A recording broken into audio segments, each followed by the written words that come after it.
प्रिय विद्यार्थियों, राजनीति विज्ञान की कक्षा में आप सभी का स्वागत है। आज के डिस्कस का एक बहुत ही इंटरेस्टिंग टॉपिक है पंचायती राज। पंचायती राज का अर्थ, पंचायती राज की विशेषताएं, 73वां संविधान संशोधन क्या है, 73वें संविधान संशोधन की विशेषताएं क्या हैं, 73rd amendment, meaning, features, characteristics. तो आज के टॉपिक में हम डिस्कस करेंगे पंचायती राज। पंचायती राज का क्या अर्थ है, पंचायती राज का क्या इतिहास रहा है,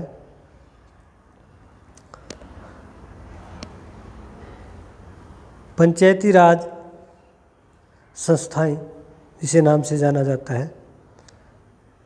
पंचायती राज संस्थाएं, इसमें पहला जो शब्द है वो पंचायत का है। पंचायत दो शब्दों के योग से बना है, पंच जमा आयत। पंच का मतलब 5 व्यक्ति या पंच परमेश्वर, और आयत का मतलब समूह। 5 या अधिक व्यक्ति बैठ करके कोई सामूहिक निर्णय लेते हैं, विचार करते हैं, मंथन करते हैं, तो उसे पंचायत का नाम दिया जाता है। पंचायत का अर्थ है कि ग्रामीण क्षेत्र में स्थानीय स्वशासन, स्थानीय स्तर की समस्याओं का स्थानीय स्तर के प्रतिनिधि समाधान कर सके। जमीनी स्तर पर लोकतंत्र यानी ग्रास रूट लेवल डेमोक्रेसी, ग्रामीण स्तर पर ही लोगों की राजनीतिक प्रक्रिया में भागीदारी का होना।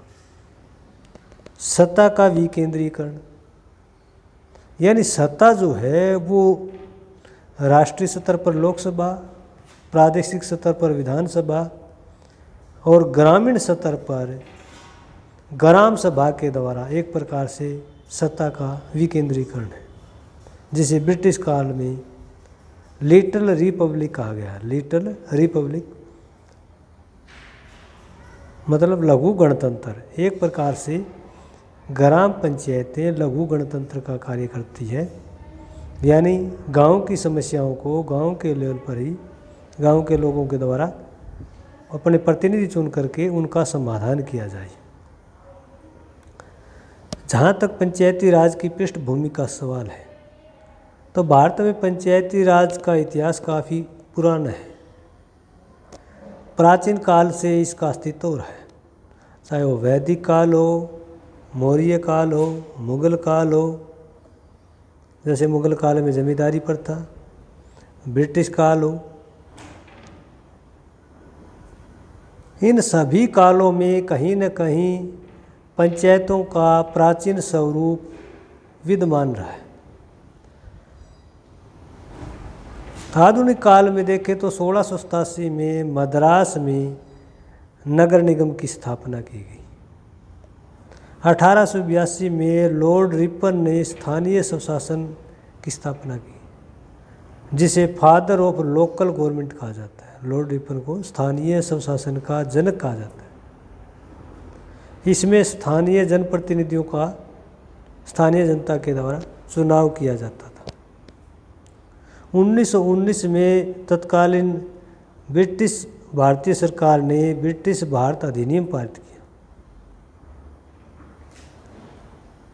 उसके बाद स्वतंत्र भारत के संविधान के अनुच्छेद 40 में भी राज्य ग्राम पंचायतों के गठन करने का प्रयास करेगा। ये राज्य नीति के निर्देशक सिद्धांतों में दिया गया है कि राज्य का ये कार्य रहेगा, मतलब भारत सरकार का, कि वो ग्राम पंचायतों का गठन करेगा। फिर पंचायती राज के विकास में एक बड़ा योगदान 1956 में बलवंत राय मेहता समिति का गठन किया, और 1957 में बलवंत राय मेहता समिति ने पंचायती राज की स्थापना की सिफारिश की, और बलवंत राय मेहता समिति ने त्रिस्तरीय पंचायती राज के गठन का सुझाव दिया, जिसमें जिला स्तर पर जिला परिषद, ब्लॉक स्तर पर ब्लॉक समिति और ग्राम स्तर पर ग्राम पंचायत।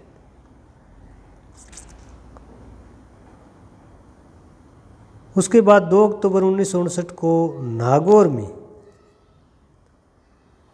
कम्युनिटी डेवलपमेंट की स्थापना की, यानी पंचायती राज की नींव रखी गई।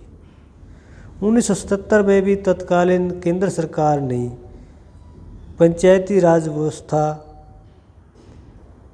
की संरचना के लिए एक समिति का गठन किया गया, जिसे अशोक मेहता समिति कहते हैं। और अशोक मेहता समिति ने द्विस्तरीय ढांचे की व्यवस्था की। 24 अप्रैल 1993 को 73वां संविधान संशोधन पारित किया गया। हालांकि ये सीरियल ऑर्डर में 72वां था, लेकिन इससे पहले एक और संशोधन आ चुका था, इसलिए इसका सीरियल नंबर बदल करके 73वां संविधान संशोधन किया गया। और 24 अप्रैल 1994 से पूरे भारत के राज्यों में पंचायती राज व्यवस्था को लागू करने का प्रयास किया गया। अब प्रश्न उठता है कि 73वां संविधान संशोधन क्या है? 73rd constitutional amendment. 24 अप्रैल 1993 को राष्ट्रपति की स्वीकृति मिली और 1 वर्ष के अंदर ही राज्य विधानमंडल द्वारा कानून बनाकर लागू करना सभी राज्यों के लिए अनिवार्य किया गया। भारतीय संविधान के अनुच्छेद 243 से अनुच्छेद 243 आने तक एक नया खंड 9 जोड़ा गया और एक नई अनुसूची 11वीं अनुसूची जोड़ी गई। पंचायती राज की विशेषताओं के बारे में, लक्षणों के बारे में, इसकी पहचान के बारे में हम अध्ययन करेंगे कि 73वें संविधान संशोधन की क्या विशेषताएं, 73वें संविधान संशोधन की क्या पहचान है। 73वें संविधान संशोधन में सबसे पहले ग्राम सभा की परिभाषा दी गई है। ग्राम स्तर पर गठित किया जाएगा। हर राज्य में अलग अलग है, जैसे हरियाणा में 500, पंजाब में 200 मतदाताओं की संख्या पर ग्राम सभा का गठन किया जाएगा। और पंचायत क्षेत्र में निर्वाचक जो सूची है उन सभी को ग्राम सभा का सदस्य माना गया है। जितने भी व्यक्ति पंजीकृत होंगे उस पंचायत क्षेत्र में वो सभी ग्राम सभा के सदस्य होंगे। और ये राज्य विधानमंडल द्वारा निर्धारित किया गया, यानी ग्राम सभा की परिभाषा दी गई है। अलग अलग राज्यों में अलग अलग तरह की व्यवस्था है, एक संख्या के आधार पर है। तो पंचायती राज की पहली और प्रमुख विशेषता ये है कि 73वें संविधान संशोधन के द्वारा जो है ग्राम सभा की स्थापना की गई है। ग्राम सभा के सदस्य ही ग्राम पंचायत का चुनाव करते हैं, ग्राम पंचायत के प्रतिनिधियों का चुनाव करते हैं। 73वें संविधान संशोधन की दूसरी महत्वपूर्ण विशेषता त्रिस्तरीय प्रणाली है, 3 टियर सिस्टम है। ये अनुच्छेद 243 ख में दिया गया है। ग्राम स्तर पर ग्राम सभा, पंचायत स्तर पर, ब्लॉक स्तर पर पंचायत समिति और जिला स्तर पर जिला परिषद। और जिन राज्यों में 20 लाख से अधिक जनसंख्या न हो उन राज्यों में समिति का गठन नहीं, यानी बीच वाला जो सिस्टम है पंचायत समिति का वो हटा दिया गया। पंचायती राज की एक बड़ी विशेषता गुप्त एवं प्रत्यक्ष मतदान है, सीक्रेट एंड डायरेक्ट डेमोक्रेसी। गुप्त एवं प्रत्यक्ष मतदान का क्या अर्थ है कि पंचायत क्षेत्र को विभिन्न निर्वाचन क्षेत्रों में बांटा जाता है। जैसे हरियाणा में ग्राम पंचायत के सदस्यों की संख्या 6 से लेकर के 20 तक है और चुनाव प्रत्यक्ष किया जाता है, यानी एक मतदाता प्रत्यक्ष रूप से पंच का, सरपंच का, ब्लॉक समिति के मेंबर का, जिला परिषद के मेंबर का वोट जो है डायरेक्ट डालता है, इनडायरेक्ट नहीं डालता। अप्रत्यक्ष रूप से नहीं है, जिस तरह से हम एमएलए को चुनते हैं, एमपी को चुनते हैं और एमएलए एमपी आगे चल करके राष्ट्रपति को चुनते हैं। और जो इलेक्ट्रॉनिक वोटिंग मशीन होती है उसके द्वारा वोट डाले जाते हैं और वोट जो है वो एक पर्दे के अंदर होते हैं, गुप्त होता है, दूसरे किसी वोटर को पता नहीं चलता कि संबंधित वोटर ने किस कैंडिडेट को वोट दिया है। ब्लॉक समिति वह जिला परिषद के अध्यक्ष का चुनाव उनके सदस्यों के द्वारा किया जाता है। यानी एक वोटर जो है वो पंच को चुनता है, सरपंच को चुनता है, ब्लॉक समिति के सदस्य को चुनता है, जिला परिषद के सदस्य को चुनता है, और फिर ब्लॉक समिति के सदस्य अपने में से किसी एक को चेयरमैन और डिप्टी चेयरमैन चुनते हैं। इसी तरह से जिला परिषद के सदस्य अपने में से किसी को एक अध्यक्ष और दूसरे को उपाध्यक्ष चुनते हैं, ताकि उनके जो सदन है उसकी कार्रवाई सुचारू रूप से संपन्न हो सके।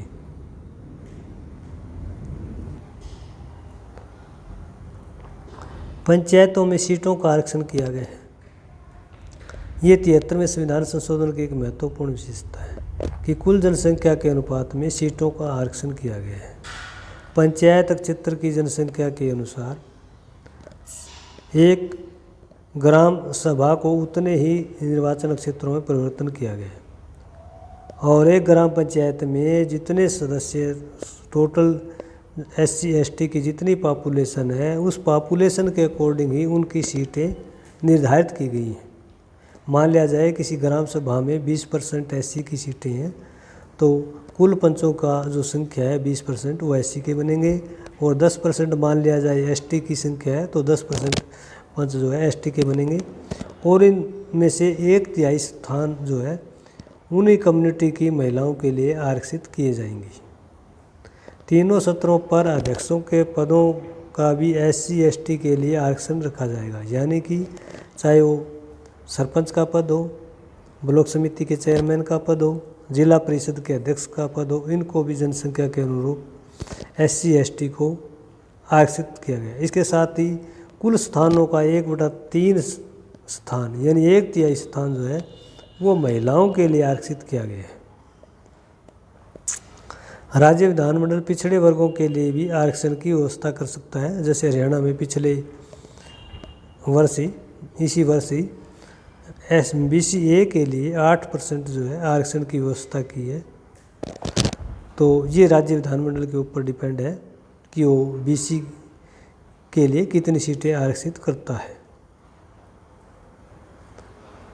73वें संविधान संशोधन की एक महत्वपूर्ण व्यवस्था इसके कार्यकाल के बारे में है। इस संविधान संशोधन के अनुसार पंचायतों का कार्यकाल सभी सत्रों पर 5 वर्ष निर्धारित किया गया है। 5 वर्ष से पहले जो है ये पंचायत विघटित हो सकती है, और विघटित की तिथि है 6 माह की अवधि के अंतर्गत, या भंग पंचायत के स्थान पर गठित पंचायत शेष कार्यकाल अपना पूरा करेगी। अगर किसी स्थान पर कोई सीट खाली हो जाती है तो 6 महीने के अंदर अंदर उस पर चुनाव करवाना होता है। 73वें संविधान संशोधन की एक महत्वपूर्ण विशेषता निर्वाचन आयोग का होना है।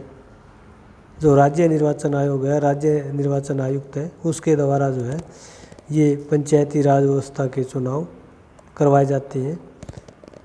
चुनाव से संबंधित सेवा शर्तें, पदावधि राज्यपाल द्वारा निर्धारित की जाती है, और पंचायत के सदस्यों को हटाने का जो तरीका है, जो निर्वाचन आयुक्तों को हटाने का तरीका है, वो राज्य उच्च न्यायालय के न्यायाधीशों की तरह है। सेवा शर्तों में नियुक्ति के बाद नकारात्मक किसी प्रकार का परिवर्तन नहीं किया जा सकता। तो राज्य निर्वाचन आयुक्त को हटाने की जो प्रक्रिया है वो राज्यपाल द्वारा जिस तरह से हाई कोर्ट के जजेस के विरुद्ध की जाती है, वैसे ही प्रक्रिया अपनाई जाती है।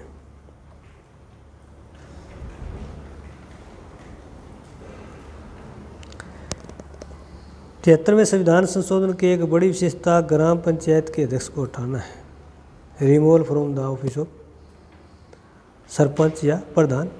ग्राम पंचायत की सिफारिश पर ग्राम सभा के 50% सदस्यों द्वारा अगर बहुमत हो जाता है तो 15 दिन पूर्व इसकी सूचना देनी पड़ती है, और ग्राम सभा अपने उपस्थित एवं मतदान के बहुमत द्वारा पंचायत समिति व जिला परिषद जो है,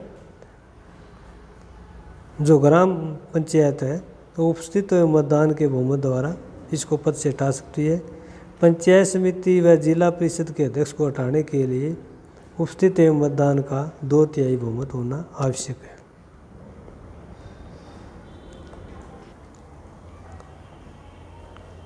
तिहत्तरवें संविधान संशोधन की एक बड़ी विशेषता वित्त आयोग की स्थापना है, फाइनेंस कमीशन। इस संशोधन में कहा गया है कि 1 वर्ष के अंदर अंदर राज्य द्वारा वित्त आयोग की स्थापना की जाएगी, जिसके बारे में राज्यपाल को सिफारिश की जाएगी। पंचायतों को प्रदान किए जाने वाले करों, संचित निधि से पंचायतों के लिए सहायता अनुदान इत्यादि की व्यवस्था की जाएगी। पंचायतों की वित्तीय स्थिति में सुधार के लिए सुझाव मांगे जाएंगे। यानी एक प्रकार से वित्त आयोग जो है वो पंचायतों के कल्याण के लिए, पंचायतों के विकास के लिए कार्य करेगा। 73वें संविधान संशोधन की एक बड़ी विशेषता न्यायालय के हस्तक्षेप पर रोक है। यानी एक प्रकार से निर्वाचन क्षेत्र में सीटों का आवंटन न्यायालय में पेश नहीं। पंचायत चुनाव का राज्य विधानसभा द्वारा निर्धारित प्राधिकारी के अध्यक्ष के अतिरिक्त अलावा अन्य कोई चुनौती नहीं दी जा सकती। यानी राज्य विधानमंडल ने जिस कानून के तहत पंचायती राज व्यवस्था का संरचना की है, व्यवस्था की है, उसी कानून के तहत इसको जो है चुनौती दी जा सकती है। पंचायती राज की एक बड़ी विशेषता पंचायतों के कार्य है। भारतीय संविधान की 11वीं अनुसूची में कुल 29 विषय दिए गए, जैसे कृषि विस्तार है, भूमि सुधार है, लघु सिंचाई, जल प्रबंध, पशुपालन, खादी ग्रामोद्योग, सड़क, पुल, घाट, प्राथमिक एवं माध्यमिक शिक्षा, पुस्तकालय, बाजार, मेले, परिवार कल्याण, औषधालय इत्यादि। ये कुल 29 विषय हैं। इन विषयों पर पंचायतें कानून का निर्माण कर सकती है। ये 73वें संविधान संशोधन की एक बड़ी विशेषता है। 73वें संविधान संशोधन की 11वीं विशेषता है अनिवार्य एवं स्वैच्छिक प्रावधान। यानी ग्राम सभा त्रिस्तरीय, जिसमें 21 वर्ष की आयु दी गई है। 21 वर्ष का व्यक्ति ही चुनाव लड़ सकता है। विधानसभा में जिस तरह से 25 वर्ष है, लोकसभा में 25 वर्ष है, तो ग्राम पंचायत में 21 वर्ष आयु कम से कम निर्धारित की गई है।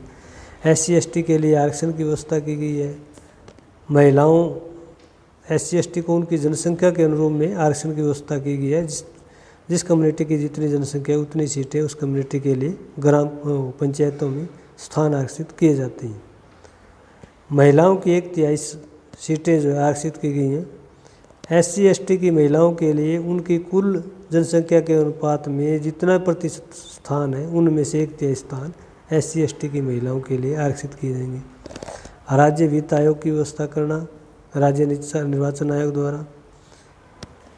ऐच्छिक प्रावधान, केंद्रीय और राज्य विधानमंडल के सदस्यों को शामिल करना, पिछड़े वर्ग के लिए स्थान आरक्षित करना, सामाजिक तथा आर्थिक विकास के बारे में प्रावधान करना, वित्तीय अधिकार देना। तो कुछ एक ऐसे प्रावधान किए गए हैं। तो एक प्रकार से 73वां संविधान संशोधन भारत में नए पंचायती राज की व्यवस्था करता है। एक ऐसा पंचायती राज जिसमें जो है ग्राम सभा की परिभाषा दी गई है, पंचायतों के बारे में दिया गया है, मतदान के बारे में दिया गया है, मतदान प्रक्रिया के बारे में दिया गया है, महिलाओं के आरक्षण के बारे में दिया गया है, SC/ST BC के आरक्षण के बारे में दिया गया है,